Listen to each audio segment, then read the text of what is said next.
il arrive là, bim. L'enseignement qu'il trouve, c'est la nourriture qu'il trouve et c'est la nourriture qu'il prend. Et maintenant, le tas de sa santé, on peut parler de sa malnutrition ou, de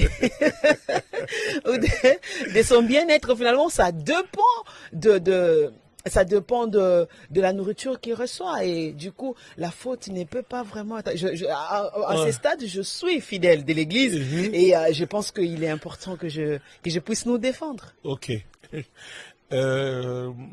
Très bonne question. Mais je vais être dur avec ce nouveau fidèle-là. même la Bible dit, mon peuple périt par manque de... Yes. Tu ne connaissais pas, mais on te dit tu vas périr. Est-ce que Dieu est injuste? Ah, ça. Dieu n'est pas injuste. Ouais. Mais Dieu, écoute, c'est lui qui reçoit le Seigneur Jésus comme Seigneur et Sauveur.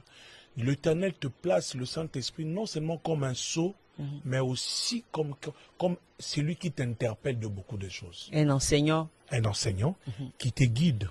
Tu sais, même tout en étant païen, la conscience, la différence entre un païen et un enfant de Dieu, un païen est guidé aussi par la conscience. Nous avons la conscience, nous aussi enfants de Dieu, mais au-delà de la conscience, l'Esprit de Dieu est avec nous. Ok. Pour t'interpeller plus qu'un païen. Okay. Un païen, consciemment, il sait que ce que j'ai fait, c'est mal, mais quoi qu'il ait fait, mais sa conscience lui a dit, ce que tu fais, c'est mal. Mais un enfant de Dieu, le Saint-Esprit, il te guide.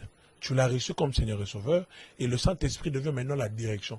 Le Saint-Esprit te fait comprendre que ça, c'est mal. Là où tu mets tes pieds, les enseignements ne sont pas sur la route. Mais toi, tu préfères rester par fanatisme. Les autres restent par fanatisme.